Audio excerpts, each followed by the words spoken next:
Hello YouTube. Today I will be installing a Velocity AR-15 trigger. This is a single stage, comes set at 3 pounds from the factory.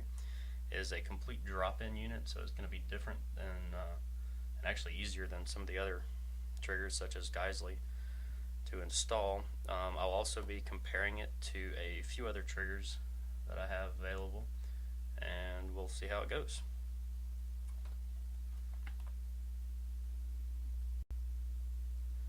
So first things first, this is the lower that I'm going to be installing the Velocity trigger in, and currently I have a mil-spec trigger that I have modified. As you can see, I have bobbed the hammer, and I've installed JP yellow springs, and that might be a little hard to see, but they are the JP yellow springs, which gives you a little bit lighter pull than standard. When I first installed these, I did have some problems with some light primer strikes, which is why I bobbed the hammer to reduce some weight. And since then, I've had 100%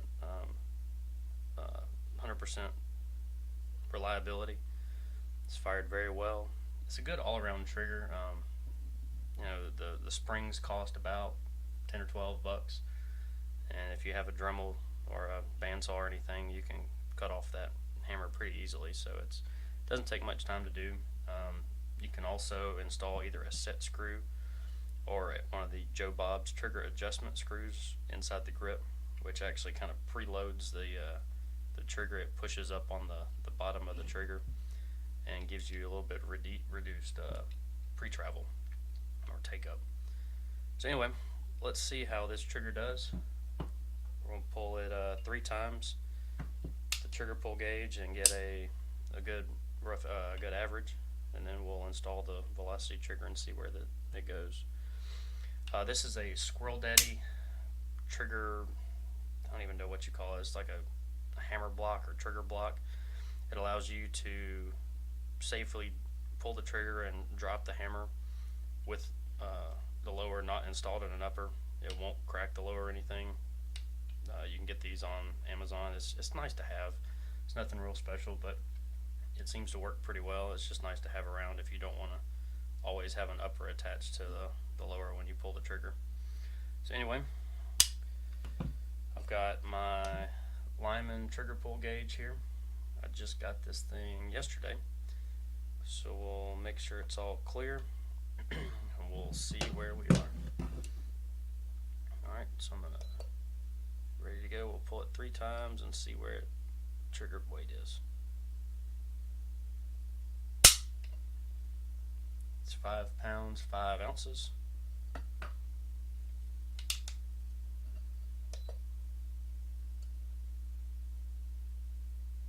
It's 4 pounds 13 ounces.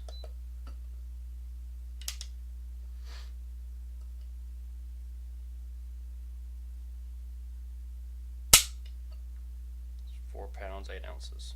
So obviously it's got some, it's not going to be 100% consistent every time, but give you an idea, that averages out to 14 pounds and 14.2 ounces, which is not bad for a mil-spec trigger and about 12 bucks worth of parts and 30 minutes worth of time. Alright, so now we'll install the Velocity trigger and see how that goes. Take out this trigger block, drop the hammer, and use a punch to punch out the trigger pins, or the hammer pin and then the trigger pin.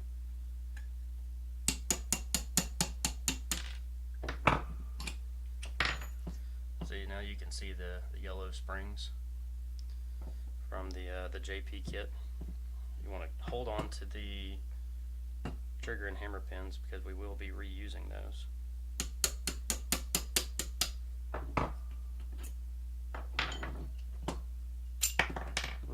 There's the disconnector, and you see the other yellow hammer spring. The JP kit also comes with a disconnector spring that's different from stock.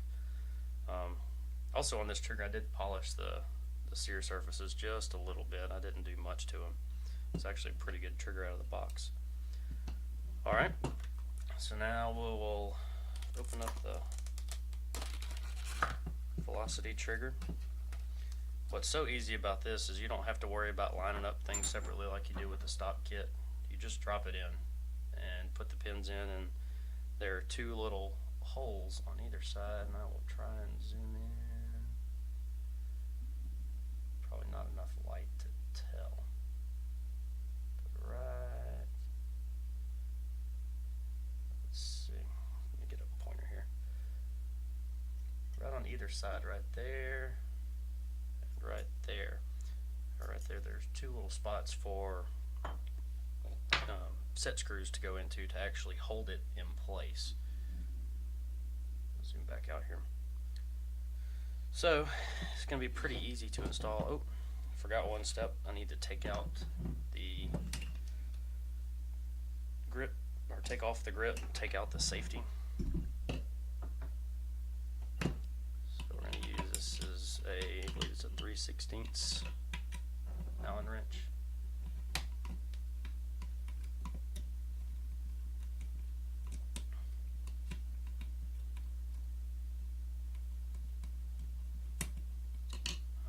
Careful when you take it off, because the safety detent spring will come flying out if you're not careful.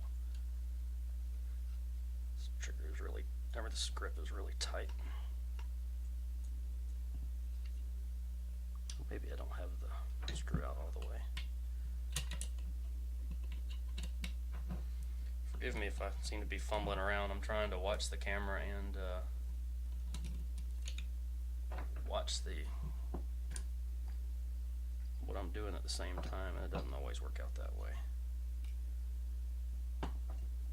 Alright, so that's,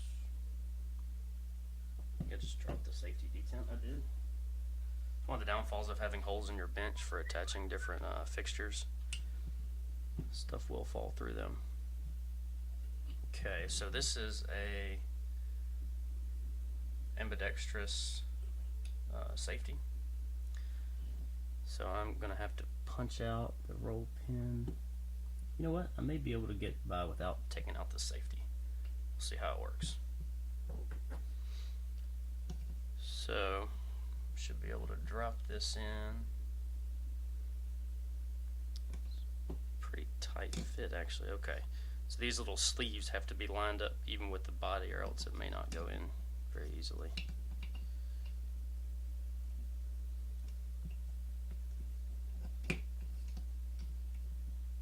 I'm gonna have to take out the safety. Alright, so I'm gonna pause the video real quick and get a pin punch, or a roll pin punch to punch out that safety. Alright, so I got the pin punch now, and you can see I've already started driving the pin out a little bit. So this is a LWRC ambidextrous safety, which was really good. I picked them up for about 15 bucks. I really like them. Alright, so I removed one side of the safety. It will now come off. Let me zoom out. I'll video all around. Okay, so now we're finally ready to drop in the trigger. I'm going to drop it in.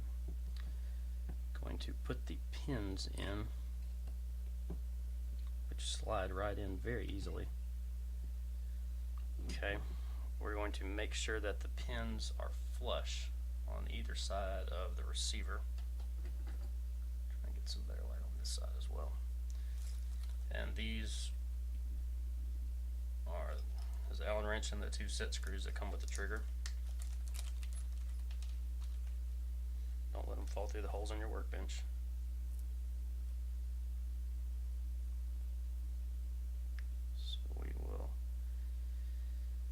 Get that started. The trigger doesn't come with any instructions, and I looked at their website and all, and watched a short installation video they had, They didn't say anything about putting Loctite on there. Once I try this trigger out and shoot it a few times, I will probably check these and make sure they're tight, and probably add some blue Loctite to them just to be sure. So I'm gonna get it started, get it a little snug. Again, making sure that the trigger pin is flush with both sides. We don't want it sticking out one side or the other. Get the other one going, get it flush, and then we'll tighten them down. Alright, that one's pretty tight.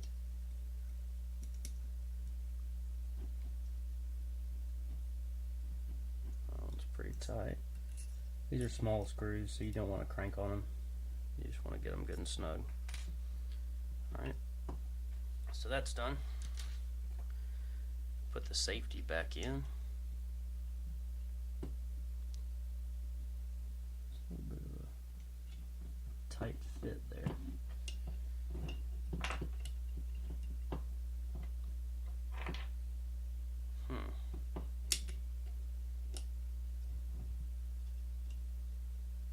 See if I can push the safety bar down. See what I'm doing. It doesn't look like it wants to go down. See if I have a... I'm gonna pause the video real quick, see if I can find a standard safety. I think I've got one laying around here somewhere. So I figured out my mistake. When I first put this in, I went ahead and put the trigger and hammer pins in, and that was causing this to be rotated up. The back block here, let's see, ought to be able to see it in there. That was causing this to be rotated up just enough where I could not put the safety in. So I loosened up the set screws, I pulled out the trigger and hammer pin, and now the safety will slide right in. So for ease of the video's sake, I'm just going to put a standard safety in. So I don't have to worry about punching the other side in with the roll pin punching on. So now that I have the safety in, now is when I put the hammer and trigger pins in.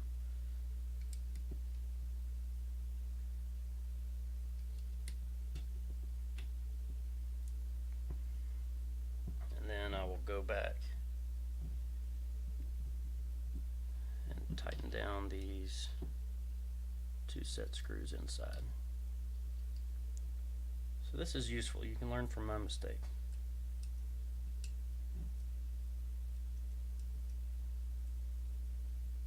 And snug that side down. Snug that side down.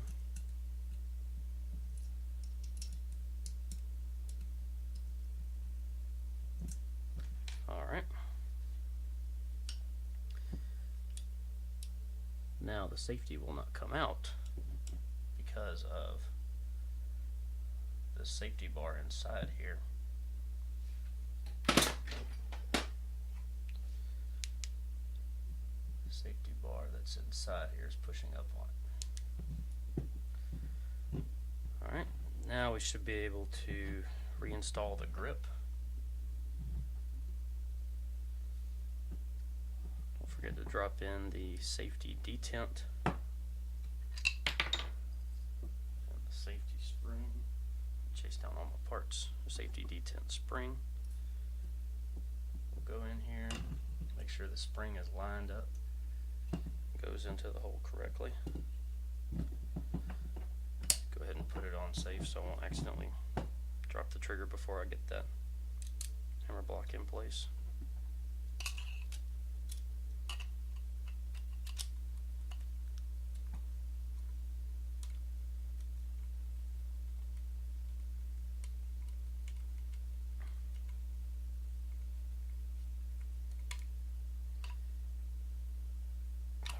It's good and snug. The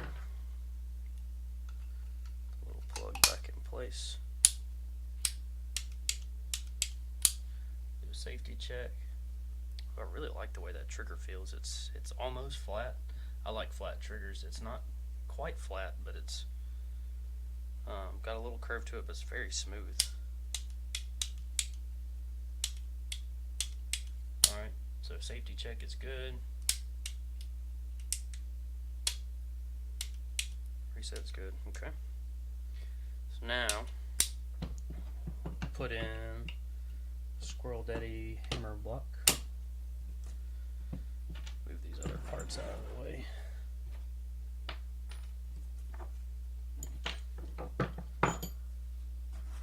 Alright, if I remember correctly, the modified mil-spec trigger was 4 pounds, 14.5 ounces, something along those lines. So let's see what this one is. This is the Velocity single stage drop-in AR trigger. Just a little bit. Alright.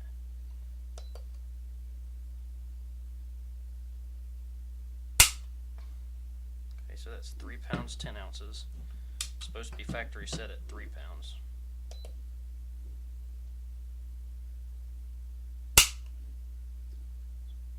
£4.5 ounce.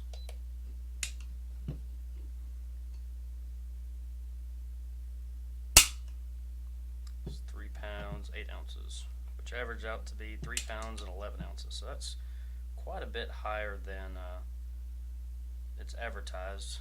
As you can see on the back here. Get it to focus. Comes with an ultra smooth 3-pound trigger. Alright, so let me try, I was hitting the middle of the trigger bow.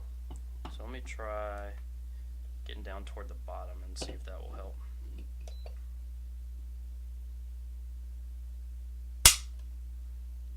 £3, 12 ounces.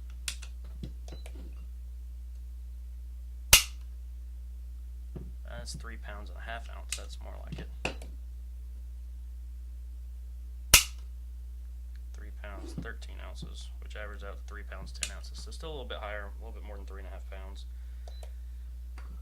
As far as feel, it's actually a very nice trigger. It's got almost no creep in it. Let me get my hand situated so you can see.